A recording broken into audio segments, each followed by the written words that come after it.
Escucha, oh Israel, el Señor es nuestro Dios, el Señor uno es. Esto es lo que dice Deuteronomio 6:4. La verdad sea dicha, si la doctrina de la Trinidad no aparece en el Antiguo Testamento, entonces uno ha de pensar que es una invención de hace 2000 años. Pero si el Antiguo Testamento realmente enseña a un Dios trino, entonces los musulmanes y el mundo entero deben rendirse ahora mismo a Dios Padre, a Dios Hijo y a Dios Espíritu Santo. Hola, soy Manuel y esto es Fe y Cerebro. Este es el cuarto vídeo de una serie en la que defiendo la idea de que la doctrina de la Trinidad está enseñada y mostrada y demostrada en el Antiguo Testamento. De hecho, si no fuera así, entonces el cristianismo tendría un problema, porque entonces el Nuevo Testamento está hablando de un Dios que es diferente al del Antiguo, y si hay esta discontinuidad, entonces sería un problema para los cristianos.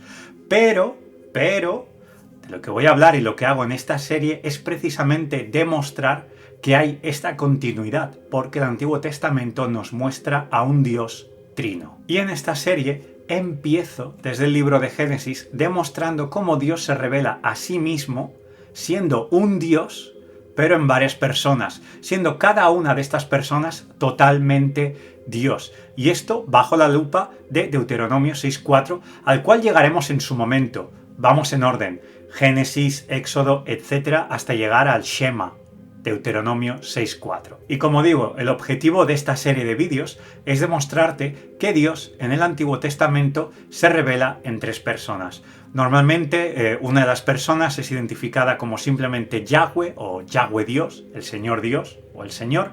La segunda persona normalmente es identificada con estos tres títulos, uno de estos tres, pero es la misma persona, es el ángel del Señor, el ángel de Dios o la palabra del Señor, uno de estos tres. Pero no son tres personas distintas, sino que es la misma persona usando tres títulos que básicamente son intercambiables porque se parecen mucho. Y luego está la tercera persona, que es el Espíritu de Dios o el Espíritu del Señor o el Espíritu Santo. El Espíritu, básicamente. Y todo ello, como he dicho antes, bajo la lupa de Deuteronomio 6:4. Voy a mostrar en los libros de Moisés cómo viene Dios revelado de esta forma. Es uno, pero en varias personas. Y esto lo haré en Génesis, en Éxodo, en Números, Levítico y Deuteronomio. Luego seguiré con los profetas.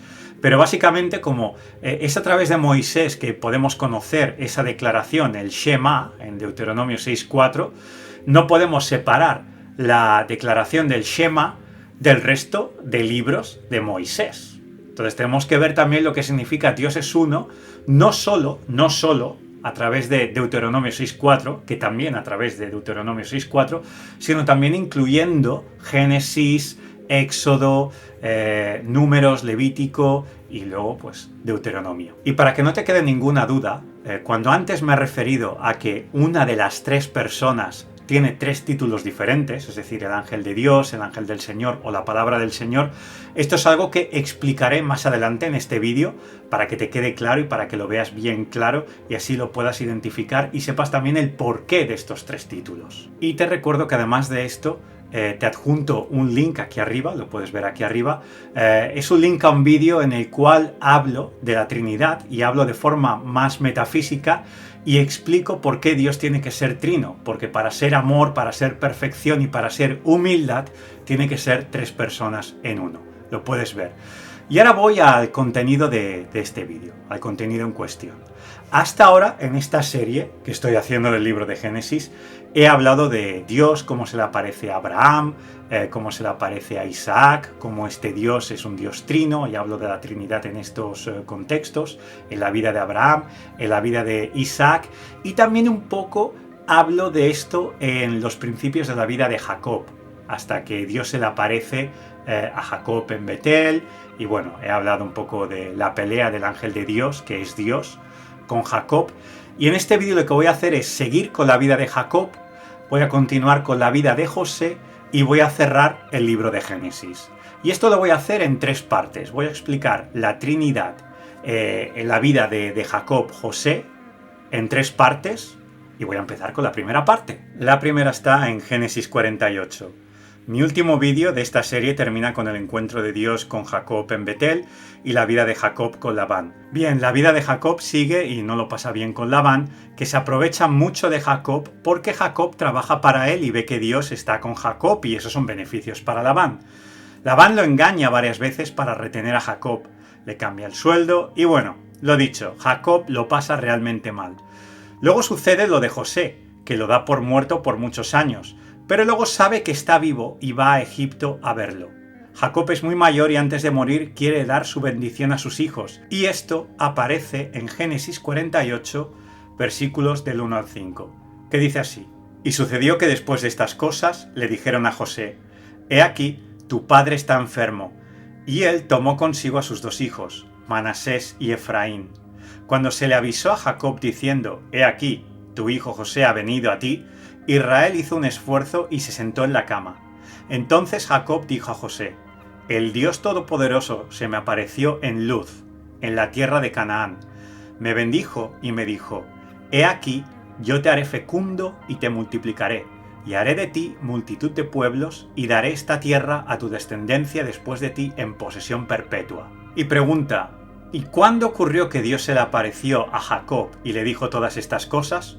En Génesis capítulo 28, versículos del 10 al 15, que dicen así: Y salió Jacob de Beerseba y fueron a Harán, y llegó a cierto lugar y pasó la noche allí, porque el sol se había puesto. Tomó una de las piedras del lugar, la puso de cabecera y se acostó en aquel lugar. Y tuvo un sueño, y he aquí había una escalera apoyada en la tierra cuyo extremo superior alcanzaba hasta el cielo. Y he aquí los ángeles de Dios subían y bajaban por ella. Y he aquí el Señor estaba sobre ella. Y dijo: Yo soy el Señor, el Dios de tu padre Abraham y el Dios de Isaac. La tierra en la que estás acostado te la daré a ti y a tu descendencia.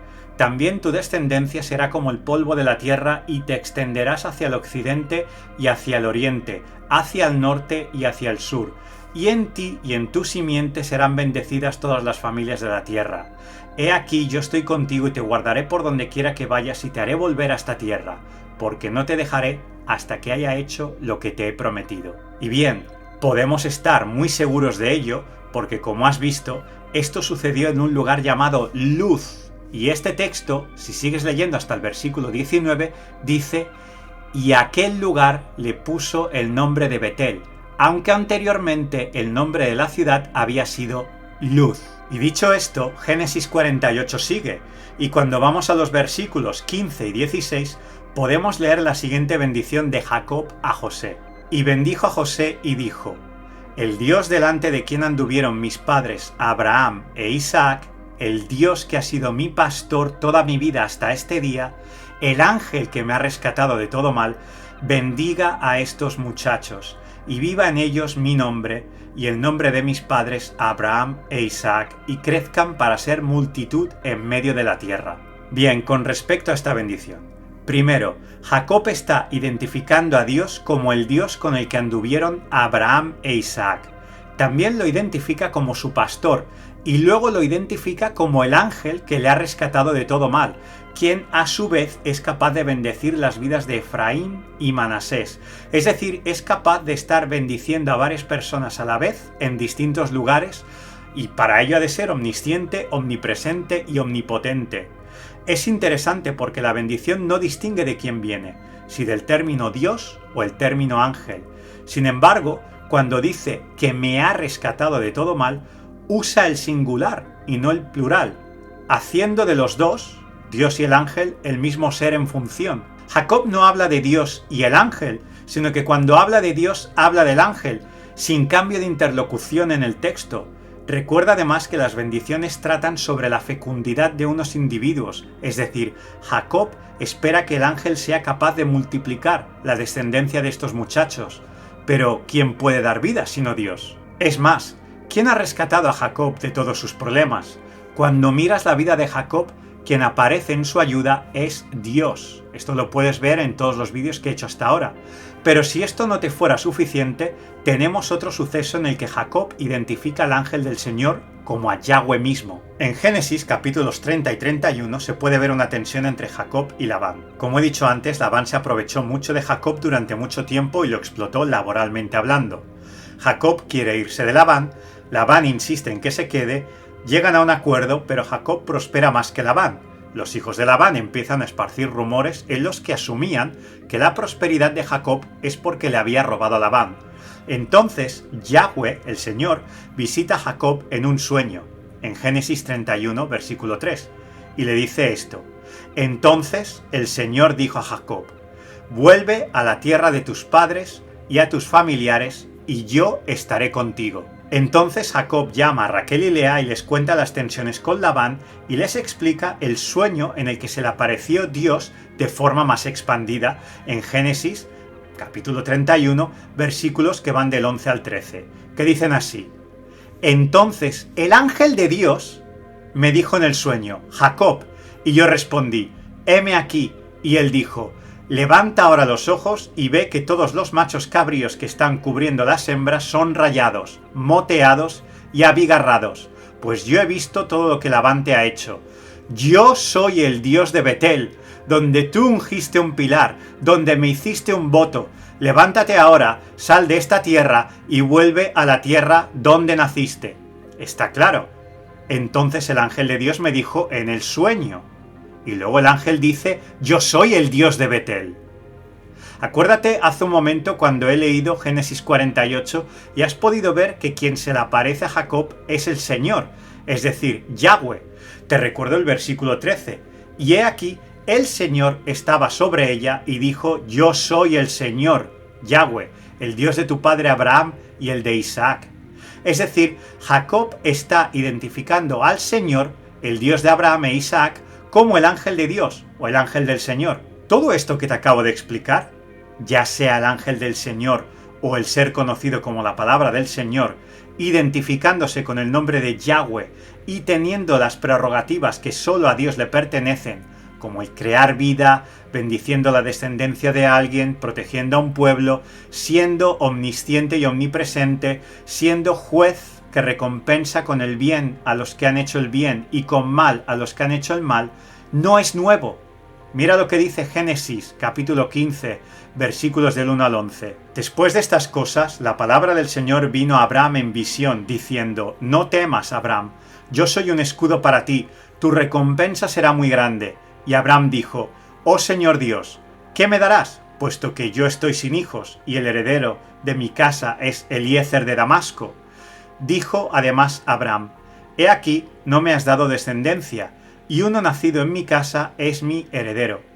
Pero he aquí que la palabra del Señor vino a él, diciendo: tu heredero no será este, sino uno que saldrá de tus entrañas, él será tu heredero. Lo llevó fuera y le dijo: ahora mira al cielo y cuenta las estrellas, si te es posible contarlas. Y le dijo: así será tu descendencia. Abraham creyó en el Señor y él lo reconoció por su justicia. Y le dijo: yo soy el Señor que te saqué de Ur de los Caldeos para darte esta tierra para que la poseas. Y él le dijo: oh Señor Dios, ¿cómo puedo saber que la poseeré? Él respondió: tráeme una novilla de 3 años, una cabra de 3 años, un carnero de 3 años, una tórtola y un pichón. Él le trajo todos estos y los partió por la mitad, y puso cada mitad enfrente de la otra, mas no partió las aves. Y las aves de rapiña descendían sobre los animales sacrificados, pero Abraham las ahuyentaba. Y ahora voy al segundo acontecimiento donde podemos ver la Trinidad. Esto está en Génesis 49. Ahora, después de todo lo que he dicho, el libro de Génesis continúa. Jacob está a punto de morir y llama a todos sus hijos para declarar una bendición sobre todos ellos. Y aquí, en esta bendición, hay una profecía sobre Jesús que se puede extender y se puede ver que realmente no solo es Jesús y no solo es mesiánica, sino es de la esencia divina del Mesías. Como ya podrás ver, y lo podrás ver, no hace falta que me extienda mucho, pero voy a hablar en el contexto de Génesis y no solo lo que se cumple en Jesús. pero lo que me quiero extender es en Génesis. Y voy a hablar de Génesis 49 versículos que van del 8 al 10. Dicen así: A ti, Judá, te alabarán tus hermanos, tu mano en la cerviz de tus enemigos, se inclinarán a ti los hijos de tu padre. Cachorro de leones, Judá, de la presa, hijo mío, has subido. Se agazapa, se echa como león o como leona. ¿Quién lo despertará? El cetro no se apartará de Judá, ni la vara del gobernante de entre sus pies, hasta que venga Silo, y a él sea dada la obediencia de los pueblos. Como puedes ver, la autoridad y dinastía de la tribu de Judá es una realidad, hasta la llegada de Silo, quien judíos y cristianos coinciden que es un término que se refiere al Mesías.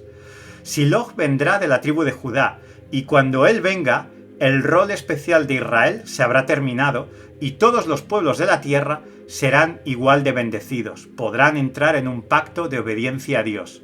Lo dice claramente, dice así: el cetro no se apartará de Judá, ni la vara de gobernante, hasta que venga Silo. Mira lo que dice Pablo sobre esto en Efesios 1, versículos del 18 al 23. Mi oración es que los ojos de vuestro corazón sean iluminados, para que sepáis cuál es la esperanza de su llamamiento, cuáles son las riquezas de la gloria de su herencia en los santos, y cuál es la extraordinaria grandeza de su poder para con nosotros los que creemos, conforme a la eficacia de la fuerza de su poder, la cual obró en Cristo cuando le resucitó de entre los muertos y le sentó a su diestra en los lugares celestiales, muy por encima de todo principado, autoridad, poder, dominio y de todo nombre que se nombra, no solo en este siglo, sino también en el venidero.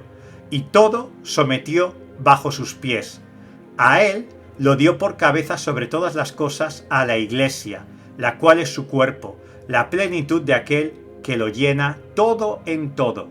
Esta idea del cetro y el Mesías la seguimos viendo en el Salmo 110, donde el Mesías es Señor y Jesús se identifica como tal, y en los Evangelios desafía a muchos judíos diciendo que cómo es que dicen que el Mesías será hijo de David si David en el Salmo 110 lo llama su Señor. De aquí nos sale otra defensa de la Trinidad de la que vemos señales en Génesis 49. El tercer momento en el que se puede ver la Trinidad es hacia el final de Génesis. En Génesis 50, José está a punto de morir y llama a sus hermanos para decirles que el Dios que le ha cuidado, el Dios que ha estado con él siempre, volverá a traerlos de nuevo de Egipto a la tierra prometida. El Dios que hizo tales promesas, como hemos visto en este vídeo, es el ángel de Dios. Y esto mismo lo vemos en la vida de Abraham, en Génesis 15, que Dios se le aparece y le hace esas mismas promesas y que Dios le cuidaría y le daría descendencia, pero esta descendencia sería esclava en Egipto. Y él mismo, Dios, le rescataría. Esto es lo que está por ocurrir después de este capítulo. El que habla, en Génesis 15, es la palabra del Señor, y Jesús sustenta este título de la palabra o verbo en el Evangelio de Juan, quien estaba con Dios y es Dios, no un Dios, sino Dios. Y ahora que he dicho todo esto, ¿cómo podemos saber que el ángel de Dios, el ángel del Señor y la palabra del Señor son la misma persona, es decir, la segunda persona de la Trinidad, que luego se encarnaría como Jesucristo? Con respecto al ángel de Dios y ángel del Señor, no hay problema alguno porque el sujeto no cambia, es el ángel. Lo que cambia es el objeto a quien pertenece, Dios o el Señor, que son intercambiables y combinables. El mismo Señor se llama Dios y también aparece en la Biblia el término el Señor tu Dios, como en Josué capítulo 1 versículo 9 y muchos otros pasajes que por cierto he mencionado aquí en este vídeo. Así que con estos dos términos no hay problema. La pregunta es cómo saber que el ángel y la palabra del Señor son la misma persona. Bien, la palabra ángel viene del hebreo malach y significa mensajero, heraldo y cosas en esta línea. Es decir, ángel es alguien que revela algo o alguien. A veces puede ser una persona, a veces puede ser un ser espiritual, pero lo que importa es que el término se refiere a un revelador. El término palabra, cuando hablo de la palabra del Señor, viene del hebreo dabar, que significa palabra o diálogo o mensaje o revelación. Como puedes ver, malach y dabar son sinónimos, funcionan de forma muy similar. Son términos que vienen a significar algo así como el revelador, o quien revela, o quien da a conocer. En Génesis 15, versículo 1, en Números, capítulo 12, versículo 6, y en 1 de Samuel, capítulo 3, versículo 21, el término, la palabra del Señor, que es una forma idiomática del hebreo Dabar Yahweh, haciendo referencia a un individuo en concreto, aparece como alguien que revela algo o alguien. Y en el contexto que estoy diciendo, no es un mensaje meramente auditivo o escrito, sino que es una persona que aparece de forma visible ante otros. Sobre Génesis 15.1 hice un vídeo y lo puedes ver por ti mismo, y en él informo de fuentes y de personas académicas que hablan de ello. Pero mira lo que dice Números capítulo 12 versículo 6. Dice así: Él dijo: Oíd ahora mis palabras, si entre vosotros hay profeta, yo, el Señor, me manifestaré a él en visión, hablaré con él en sueños. ¿Lo ves? Dios se manifestará en visión, como en Génesis 15.1. ¿Y qué dice 1 de Samuel 3, versículo 21? Dice así: Y el Señor se volvió a aparecer en Silo, porque el Señor se revelaba a Samuel en Silo por la palabra del Señor. ¿Lo ves? Dios se apareció, es decir, de forma visible, a través de la palabra del Señor. La palabra del Señor es alguien visible, es una persona. Pero no solo eso, sino que la palabra del Señor es un agente que participa en la creación de todo cuanto existe. Mira si no el Salmo 33, versículo 6, que dice así: Por la palabra del Señor fueron hechos los cielos y todo su ejército por el aliento de su boca.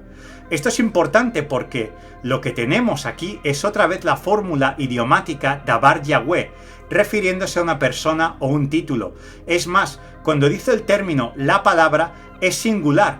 El tema aquí es que en Génesis 1 podemos ver que Dios dice muchas palabras para crear el universo y todo lo que contiene. Sin embargo, el singular del título, la palabra del Señor, es muy llamativo, y es por ello que se refiere a alguien, no solo a las palabras que dice Dios para crear el universo y todo cuanto existe, sino que la palabra del Señor es un título que le pertenece a alguien. Y como hemos visto hasta ahora, y como el título dice, ese alguien pertenece al Señor, es decir, es un otro y es el Señor. Si todo esto no te parece suficiente, te dejo en descripción una lista de libros apócrifos judíos y de targums, donde los rabinos identifican a la palabra del Señor como a la Memra, y dicen algo parecido a lo que he dicho en este vídeo. Y si aún así no ha quedado claro, Jesús cumple exactamente con este rol como ángel del Señor y palabra del Señor, con todas las prerrogativas que he ido diciendo, es decir, quien revela a Dios siendo Dios. Vamos a Juan capítulo 1, versículos del 1 al 5, que dicen así: En el principio existía el Verbo, y el Verbo estaba con Dios, y el Verbo era Dios. Él estaba en el principio con Dios. Todas las cosas fueron hechas por medio de él, y sin él nada de lo que ha sido hecho fue hecho. En él estaba la vida, y la vida era la luz de los hombres. Y la luz brilla en las tinieblas, y las tinieblas no la comprendieron. Hasta aquí, a no ser que te hayan lavado el cerebro, queda claro que Jesús es el Verbo o la palabra, y que estaba con Dios y era Dios, y todo lo creado fue creado por medio de él. Es decir, él no pertenece a la categoría de lo creado. No es creado, no es criatura, sino creador. El término verbo significa palabra, viene del griego logos, palabra, que es precisamente el término usado en la Septuaginta en el Salmo 33, versículo 6, que he dicho antes. De hecho, el filósofo judío Filón de Alejandría identificó al ángel del Señor o palabra del Señor como al logos. Pero más importante que eso es ver en conjunto lo que Juan nos quiere decir cuando identifica a Jesús como el logos, la palabra, porque no solo identifica a Jesús como el que estaba con Dios y era Dios, y que es creador de todo, sino que el versículo 18 del mismo capítulo, el capítulo 1, nos dice algo interesantísimo. Dice así Juan 1:18: Nadie ha visto jamás a Dios. El unigénito Dios, que está en el seno del Padre, Él le ha dado a conocer. ¿Lo ves? Jesús es quien revela a Dios siendo también Dios, como hemos podido ver en Génesis 15.1, Números 12.6 y 1 Samuel 3.21. Jesús es quien da a conocer a Dios a otros. Mucha gente se entretiene en la frase «nadie ha visto jamás a Dios», pero esta palabra, visto, viene del griego egegomai, que es de donde viene la palabra exégesis. El griego tiene otras palabras para referirse a ver, al sentido de la vista, como el verbo orao, que es cuando Tomás ve a Jesús resucitado y éste le dice, porque me has visto, crees. Pero no, Juan 1.18 usa egegomai, es decir, Jesús hace exégesis de Dios, lo explica, lo revela, lo da a conocer. Es lo que dice la frase final, Él le ha dado a conocer. Esto no va tanto de ver a Dios con los ojos, sino de saber cómo y quién es Dios. Y ahora que he dicho todo esto, quiero ir a la parte más metafísica. ¿Por qué Jesús es Dios Hijo revelando a Dios Padre? Empecemos desde el principio. Para que Dios sea perfecto, Dios debe ser amor perfecto, poder absoluto y conocimiento perfecto. Dios debe amarse a sí mismo. Debe ser capaz de hacerlo y debe amarse porque se conoce a sí mismo y sabe que es merecedor de tal amor. No obstante, no sería perfecto en perfección si en la eternidad no ha sido capaz de cumplir con tales atributos a ese nivel de perfección sublime. Si Dios se ama a sí mismo tanto, pero no es capaz de amar a otra persona con ese amor total e infinito, su amor sería narcisismo o un concepto que no existe en la práctica eterna. Pero Dios Padre genera a Dios Hijo en la eternidad, sin principio y sin final, y su esencia divina es la esencia que hay en el Hijo en toda la eternidad, sin principio y sin final. Por lo tanto, Dios es amor perfecto e infinito porque se ama a sí mismo y su amor no es narcisista, porque el Padre ama al Hijo y el Hijo al Padre. Así es Dios. De hecho, Jesús dice en Juan 17:24 lo siguiente: Padre, quiero que los que me has dado estén también conmigo donde yo estoy, para que vean mi gloria, la gloria que me has dado, porque me has amado desde antes de la fundación del mundo. ¿Qué había antes de la fundación del mundo? La eternidad, el no principio y el no final. En cuanto al conocimiento, Dios se conoce así, alguien totalmente generoso y capaz de amar eternamente y de forma perfecta, porque al hacerlo como una trinidad de personas, Dios Padre ama a Dios Hijo como a su igual. De hecho, el amor es mayormente vindicado cuando nace de entre iguales. Por ejemplo, si una persona ama más a una piedra que a otra persona, hay un problema en ese amor. Y es que uno no puede ser amor si el amor no es relacional. Por eso, Dios se ama a sí mismo y es perfecto amor y perfecto conocimiento, porque se conoce a sí mismo, un Dios relacionalmente eterno, y de ahí, de ese conocimiento, se da a conocer al Hijo, y por ello, eso es un acto eterno, sin principio y sin final. Dios Padre no pasó una eternidad solo intentando conocerse a sí mismo y llegó a la conclusión de que tenía que generar al Hijo como una forma secuencial. No, sin principio y sin final, ese es el modo de existencia de Dios. Dios se conoce a sí mismo de esa forma sublime y perfecta, y es capaz y tiene el poder de darse a conocer completamente a otro. Ese otro, el Hijo, ha de ser Dios, porque ¿quién puede tener el conocimiento total de conocer al Padre si no es tan sabio y poderoso e infinito como lo es Él? Y el Hijo debe de ser capaz de hacer las cosas que hace el Padre, para saber no solo por teoría quién o qué es el Padre, sino por experiencia. Y por eso el Padre, el Hijo y el Espíritu aparecen como el creador de todo cuanto existe. Jesús dice en Juan 5:19 que Él no hace nada por su cuenta, sino lo que ve hacer al Padre. Es decir, son uno en voluntad y poder. El Padre crea el universo, el Hijo también. No de forma contraria a lo que el Padre desea, sino una misma voluntad, por decisión de cada uno. Amor, conocimiento y poder perfectos, y de ahí que Jesús es quien nos da a conocer a Dios, porque es Dios, y en la encarnación lo hace de forma que podemos entenderle y experimentarle. Nosotros no somos Dios, y a diferencia de Jesús no podemos conocer a Dios de forma completa y total, pero los cristianos pasaremos la eternidad conociendo al Dios Trino. Ahora sí he terminado este vídeo. Te recuerdo que es viendo toda esta serie que estoy haciendo que se puede comprender bien y extensamente lo que es la Trinidad en el Antiguo Testamento, cómo viene explicado, cómo viene manifestado, etcétera, etcétera, etcétera. Y para ello te recomiendo empezar desde el principio. Empezar por este vídeo que aparece aquí. Ahora sí, hasta otra. Nos vemos aquí, en Fe y Cerebro.